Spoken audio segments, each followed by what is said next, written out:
ఇవాళ సుప్రీంకోర్టులో తిరుమల లడ్డూ కల్తీ వివాదంపై విచారణ జరగనుంది. మధ్యాహ్నం 3:30కు justice B R Gavai, justice K C విశ్వనాథ్తో కూడిన ద్విసభ్య ధర్మాసనం విచారణ జరుపుతుంది. చంద్రబాబు నిరాధారమైన ఆరోపణలు చేస్తున్నారని, వాస్తవాలు తేల్చాలని సుప్రీంకోర్టులో సుబ్రహ్మణ్య స్వామి పిటిషన్ దాఖలు చేశారు. స్వతంత్ర దర్యాప్తు సంస్థతో విచారణ చేపట్టాలని వైవి సుబ్బారెడ్డి పిటిషన్ వేశారు. ఈ కేసులో ప్రతివాదులుగా టీటీడీ, ఏపీ ప్రభుత్వం, కేంద్ర ప్రభుత్వాన్ని చేర్చారు. టీటీడీ తరపున సీనియర్ న్యాయవాది సిద్ధార్థ లూత్రా వాదనలు వినిపించారు. ఏపీ ప్రభుత్వం తరపున ముకుల్ రోహత్కి, కేంద్ర ప్రభుత్వం తరపున సొలిసిటర్ జనరల్ తుషార్ మెహతా వాదనలు వినిపించారు.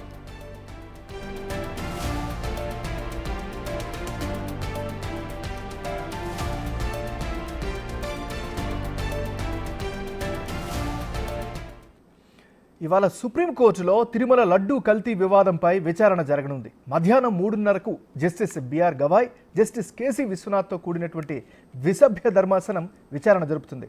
చంద్రబాబు నిరాధారమైన ఆరోపణలు చేస్తున్నారని, వాస్తవాలు తేల్చాలని సుప్రీంకోర్టులో సుబ్రహ్మణ్య స్వామి పిటిషన్ దాఖలు చేశారు. స్వతంత్ర దర్యాప్తు సంస్థతో విచారణ చేపట్టాలని వైవి సుబ్బారెడ్డి పిటిషన్ వేశారు. ఈ కేసులో ప్రతివాదులుగా టీటీడీ, ఏపీ ప్రభుత్వం, కేంద్ర ప్రభుత్వాన్ని చేర్చారు. టీటీడీ తరపున సీనియర్ న్యాయవాది సిద్ధార్థ లూత్రా వాదనలు వినిపించారు. ఏపీ ప్రభుత్వం తరపున ముకుల్ రోహత్కి, కేంద్ర ప్రభుత్వం తరపున సొలిసిటర్ జనరల్ తుషార్ మెహతా వాదనలు వినిపించారు. ఇక ఇదే అంశానికి సంబంధించి మరింత తాజా సమాచారాన్ని మా రిపోర్టర్ శివ అందిస్తారు. శివ, రైట్, ఏమన్నారు? తిరుపతి లడ్డు కల్తీ వ్యవహారంపై ఈరోజు సుప్రీంకోర్టులో కీలకంగా విచారణ జరగబోతుంది. అంటే ఒకవైపు తీర్పు అనుకోవచ్చు, మరోవైపు దానికి అనుగుణంగానే కేంద్ర ప్రభుత్వం అభిప్రాయం తెలపాలంటూ కూడా గత విచారణ సందర్భంగా సొలిసిటర్ జనరల్ తుషార్ మెహతాకు సూచించారు. ఈరోజు కేంద్ర ప్రభుత్వం తన అభిప్రాయం తెలపబోతుంది. అయితే మొత్తంగా చూసుకుంటే ఏదైతే తిరుపతి లడ్డు కల్తీ వ్యవహారం ఏదైతే బయటపడిందో అప్పటి నుంచి కూడా దేశవ్యాప్తంగానే కాదు, ప్రపంచవ్యాప్తంగా కూడా హిందువులందరూ కూడా ఆందోళన వ్యక్తం చేస్తూ ఉన్నారు. అంటే మాంసకృతులతో కూడిన పశువుల కొవ్వు నుంచి తీసిన నూనెను వాడారు అనేది ప్రధానంగా ల్యాబ్ రిపోర్ట్లో వచ్చిందంటూ కూడా ఏపీ ప్రభుత్వం, అలాగే ఇటు ఏదైతే ల్యాబొరేటరీ నుంచి అయితే కల్తీ జరిగినట్లు నిర్ధారణ జరిగిందో ఈ నేపథ్యంలో అందరూ కూడా హిందువులందరూ కూడా ఆందోళన వ్యక్తం చేస్తున్నారు. దానికి సంబంధించి ఎవరికి వారు విభిన్న అభిప్రాయాలు వ్యక్తం చేస్తూ ఉన్నారు. గత ప్రభుత్వం ఇష్టానుసారం వ్యవహరించి కల్తీని వినియోగించిందనేది ప్రధానంగా అందరూ ఆరోపిస్తున్నారు.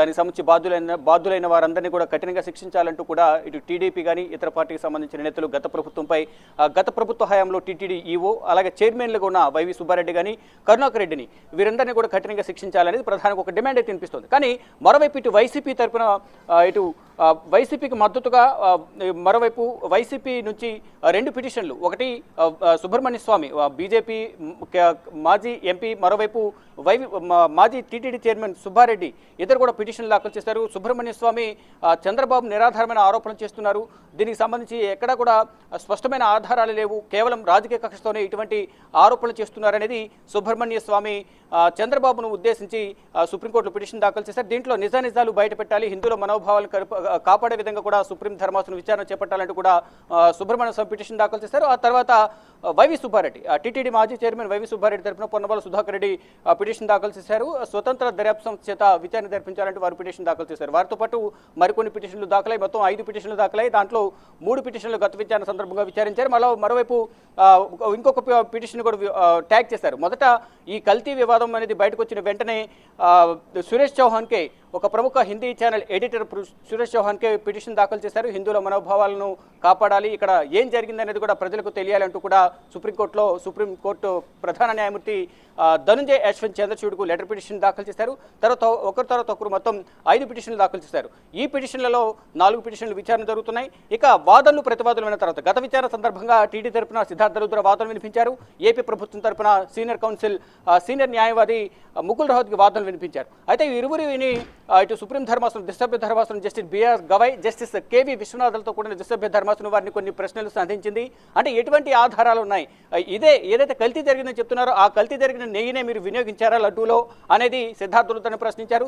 దానికి సంబంధించి సిద్ధార్థ లూత్రా కూడా అంటే ప్రజల నుంచి, భక్తుల నుంచి కొన్ని సూచనలు, కొన్ని అభిప్రాయాలు వ్యక్తపరిచారు. ప్రసాదంలో క్వాంటిటీ లేదు, అంటే క్వాలిటీ లేదు, రుచిగా లేదనేది వారు చెప్పారు, దుర్వాసన వస్తుందని కూడా వారు చెప్పారు. ఈ నేపథ్యంలోనే దానికి సంబంధించి ల్యాబ్కు పంపించాము. ఇటు గుజరాత్లోని ఎన్డీడీబీ ల్యాబ్ కూడా దీనిలో కల్తీ జరిగిందని తెలియజేశారంటూ కూడా సిద్ధార్థ లూథ్రా తెలిపారు. కానీ అంటే ఏదైతే కల్తీ జరిగిన నెయ్యినే వెనక్కి పంపించిన ఏవైతే 4 ట్యాంకర్లు ఉన్నాయో ఆ నెయ్యినే దీనిలో వినియోగించారా అనే దానికి స్పష్టమైన ఆధారాలు ఉన్నాయా అనే దానిపై కూడా సుప్రీం ధర్మాసనం అంటే కేవీ విశ్వనాథ్ కానీ ఇటు జస్టిస్ బిఆర్ గవాయ్ ఇద్దరు కూడా ఇటు సిద్ధార్థ లూథ్రాను టీటీడీ తరపున వాదనలు వినిపిస్తున్న సిద్ధార్థ లూథ్రాను ప్రశ్నించారు. మరోవైపు దానికి సంబంధించి స్పష్టమైన ఆధారాలు లేవని చెప్తూనే మరోవైపు ఇటు సిద్ధార్థ లూథ్రాతో పాటు ఏపీ ప్రభుత్వం తరపున ముకుల్ రోహత్గి వాదనలు వినిపిస్తున్న నేపథ్యంలో ఒక ముఖ్యమంత్రి హోదాలో ఉన్న వ్యక్తి ఎటువంటి ఆధారాలు లేకుండా అంటే ఒకవైపు సిట్ దర్యాప్తు సంస్థ చేత విచారణ జరిపించాల్సి ఉంటుంది. కానీ ఒకవైపు విచారణ జరుగుతుండగానే ప్రెస్ ముందుకు వచ్చి ఎందుకు మాట్లాడాల్సి వచ్చింది అనేది ప్రధానంగా సుప్రీం ధర్మాసనం ఇటు ముకుల్ రోహత్గిని కూడా ప్రశ్నించింది. ఇరువురి వాదనలు విన్న తర్వాత ఫైనల్గా కేంద్ర ప్రభుత్వం అభిప్రాయం అంటే ఇప్పటికే కొంతమంది ఇటు కాంగ్రెస్ కానీ వైసీపీ కానీ సిబిఐ చేత దర్యాప్తు చేపించాలనేది ప్రధానంగా కాంగ్రెస్ అలాగే వైసీపీ డిమాండ్ చేస్తున్నాయి.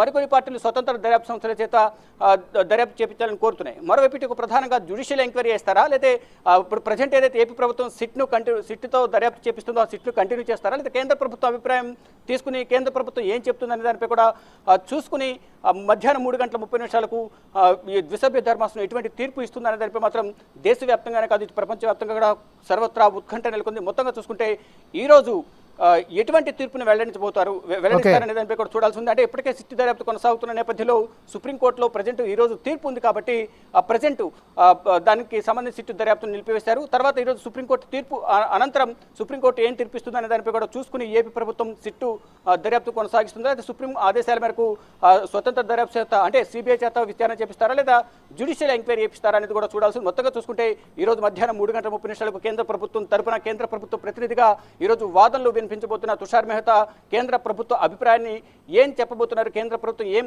నిర్ణయం తీసుకుందనే దానిపై తుషార్ మెహతా మధ్యాహ్నం కోర్టుకు విన్నవించబోతున్నారు. కోర్టుకు విన్నవించిన తర్వాత సుప్రీం ధర్మాసనం ఎటువంటి నిర్ణయం తీసుకుంటుంది అనే దానిపై మాత్రం సర్వత్రా ఉత్కంఠ కొనసాగుతోంది. Thank you Shiva.